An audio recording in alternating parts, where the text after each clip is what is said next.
नमस्ते साथियों, आपका हार्दिक स्वागत है हमारे इस विशेष वीडियो में जो कि मकर राशि के जातकों के लिए अगस्त महीने की भविष्यवाणी पर आधारित है। यह भविष्यवाणी चंद्र राशि के आधार पर तैयार की गई है। आइए जानते हैं इस महीने ज्योतिषीय गणनाओं पर आधारित ग्रहों की वास्तविक स्थिति। सूर्य देव सप्तम भाव में स्थित हैं और यह शत्रु भाव में भी हैं। सूर्य देव इस महीने 17 तारीख को सप्तम से अष्टम भाव में चले जाएंगे। मंगल 9वें भाव में विराजमान है और शनि देव का उस पर दृष्टि है। बुध देव भी सप्तम भाव में सूर्य के साथ हैं। इस महीने बुध देव वक्री रहेंगे। देवगुरु बृहस्पति और शुक्र छठे भाव में एक साथ स्थित हैं और उन पर राहु की दृष्टि है। शुक्र गुरु के साथ छठे भाव में है और उस पर भी राहु की दृष्टि है। इस महीने शुक्र 21 तारीख को छठे भाव से 7वें भाव में चले जाएंगे। शनि देव जो कि मकर राशि के स्वामी हैं, तीसरे भाव में मौजूद हैं और उन पर मंगल का प्रभाव है। शनि देव भी इस महीने वक्री होने वाले हैं। राहु दूसरे भाव में है और उस पर गुरु तथा केतु दोनों की दृष्टि है। केतु 8वें भाव में अपने स्वराशि में स्थित है और उस पर राहु की दृष्टि है। अब आगे बढ़ते हैं और देखते हैं कि ये ग्रह आपके विभिन्न भावों को कैसे प्रभावित कर रहे हैं। शुरुआत करते हैं पहले भाव से। मकर राशि वालों के लिए आपके स्वास्थ्य और शरीर से संबंधित मामलों में एक प्रबल ऊर्जा दिखाई दे रही है। सूर्य की शक्तिशाली दृष्टि प्रथम भाव पर होने के कारण आपको शारीरिक रूप से अधिक सक्षम और गतिशील महसूस होगा। यह अवधि आपके जीवन शक्ति को बढ़ाने और किसी भी पुरानी बीमारी या कमजोरी को दूर करने के लिए अनुकूल है। मंगल जो प्रथम भाव के स्वामी हैं, 9वें भाव में स्थित हैं और शनि द्वारा दृष्ट हैं, जिससे आपके स्वास्थ्य संबंधी मामलों में अनुशासन और दृढ़ता की आवश्यकता होगी। शारीरिक गतिविधियों में संयम बरतें और नियमित रूप से व्यायाम करें ताकि शरीर को ऊर्जावान बनाए रखा जा सके। 9वें भाव का प्रभाव आपको आध्यात्मिक अभ्यास और योग जैसी गतिविधियों के प्रति आकर्षित कर सकता है, जो आपके मानसिक और शारीरिक स्वास्थ्य के लिए अत्यंत लाभकारी सिद्ध होगा।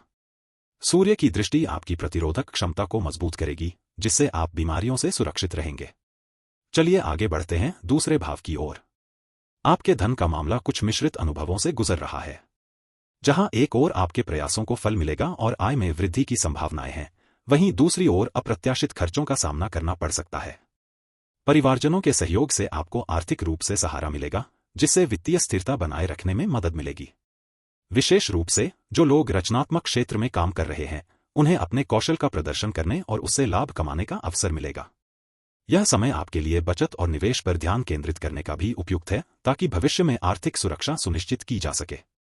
कुल मिलाकर सावधानीपूर्वक योजना और विवेकपूर्ण निर्णय लेने से आप अपनी वित्तीय स्थिति को मजबूत कर सकते हैं। धन आगमन के द्वार खुले रहेंगे, परंतु व्यय पर नियंत्रण रखना महत्वपूर्ण होगा।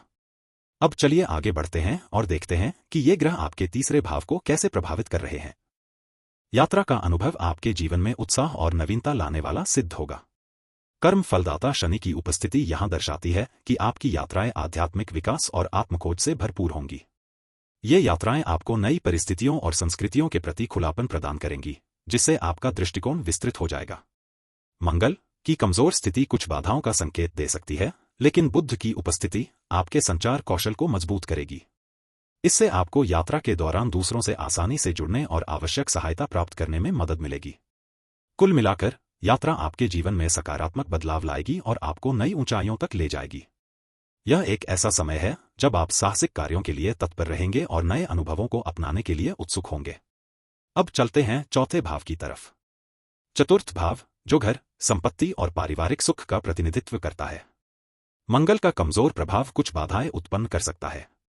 यह संकेत देता है कि आपको संपत्ति संबंधी मामलों में थोड़ी अधिक मेहनत करनी पड़ सकती है, लेकिन सफलता अवश्य प्राप्त होगी। किसी भी प्रकार की खरीद बिक्री करते समय सावधानी बरतें और सभी कानूनी पहलुओं को ध्यान से देखें। अब चलते हैं पांचवें भाव की तरफ। शिक्षा के क्षेत्र में आपको अपनी मेहनत और लगन को जारी रखना होगा। पहले तो आपको कुछ बाधाओं का सामना करना पड़ सकता है, लेकिन सूर्य की स्थिति दर्शाती है कि यदि आप आत्मविश्वास बनाए रखें और दृढ़ संकल्प से प्रयास करें तो सफलता निश्चित रूप से मिलेगी। गुरु ग्रह का प्रभाव आपके लिए अनुकूल रहेगा, जो आपको ज्ञान प्राप्त करने और उच्च शिक्षा प्राप्त करने में सहायता करेगा। विशेषकर कला और रचनात्मक क्षेत्रों में आपकी रुचि प्रबल होगी। अपने शिक्षकों और वरिष्ठों का सम्मान करें, उनके मार्गदर्शन में आगे बढ़े, क्योंकि वे आपके मार्ग को रोशन करेंगे।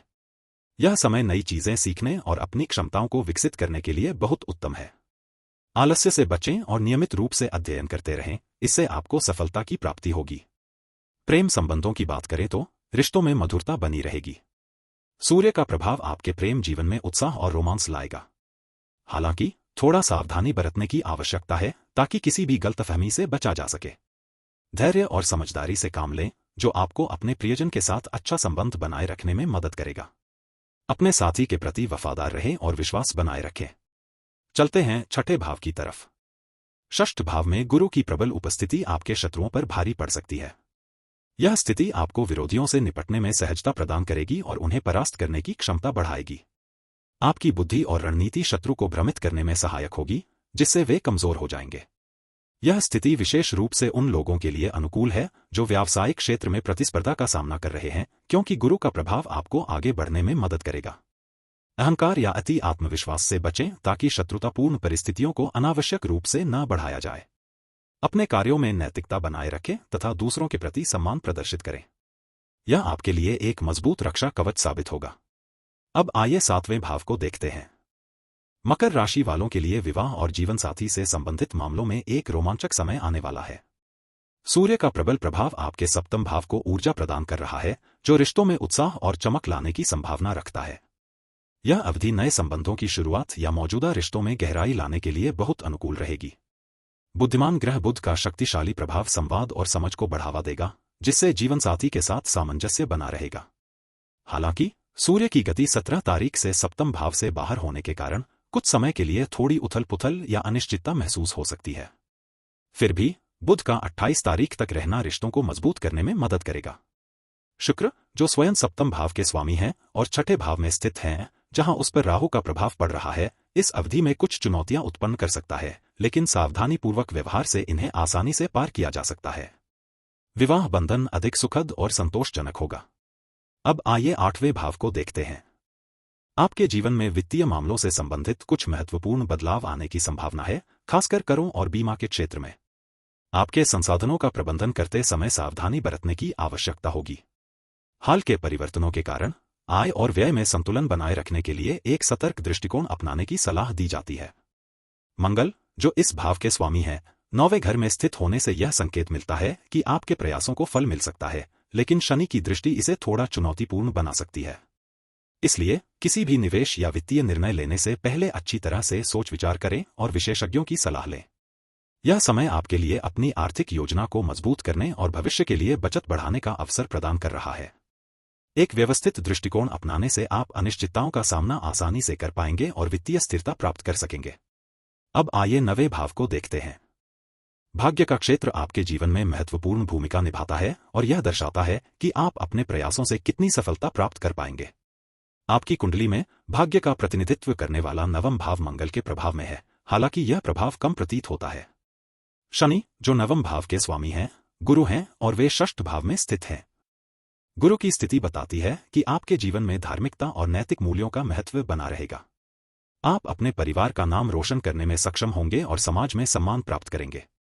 पितृपक्ष मजबूत होने से आपको मार्गदर्शन मिलेगा और कठिन परिस्थितियों से निकलने में सहायता मिलेगी। यात्राओं के अवसर मिलेंगे, जो आपके भाग्य को बढ़ाने में सहायक सिद्ध होंगे। गुरु का षष्ठ भाव में होना कुछ बाधाएं उत्पन्न कर सकता है, लेकिन गुरु की सकारात्मकता उन पर काबू पाने में मदद करेगी। जीवन में संतुलन बनाए रखने के लिए आध्यात्मिक गतिविधियों में सक्रिय रहें। यह आपको मानसिक शांति प्रदान करेगा और आगे बढ़ने में प्रेरणा देगा। अब बात करेंगे 10वें भाव के बारे में। मकर राशि के जातकों के लिए आपके करियर और कार्यस्थल का क्षेत्र निरंतर प्रगति की ओर इंगित कर रहा है। चंद्रमा का प्रभाव इस घर में सकारात्मकता लाएगा, जो आपको भावनात्मक रूप से स्थिर रखेगा और कार्यस्थल पर सहयोगपूर्ण संबंध बनाने में मदद करेगा। गुरु का सूक्ष्म प्रभाव मार्गदर्शन देगा, जिससे आप सही दिशा में आगे बढ़ेंगे। हालांकि शनि, जो इस घर के स्वामी हैं, तीसरे भाव में स्थित हैं और मंगल द्वारा दृष्ट हैं। यह दर्शाता है कि आपको अपनी योजनाओं को क्रियान्वित करने में कुछ चुनौतियों का सामना करना पड़ सकता है। यह संघर्ष आपकी महत्वाकांक्षाओं को मजबूत करेगा और आपको अधिक दृढ़ संकल्प के साथ काम करने के लिए प्रेरित करेगा। आप अपनी क्षमताओं पर विश्वास रखें और परिश्रम करते रहें, क्योंकि सफलता अवश्य मिलेगी।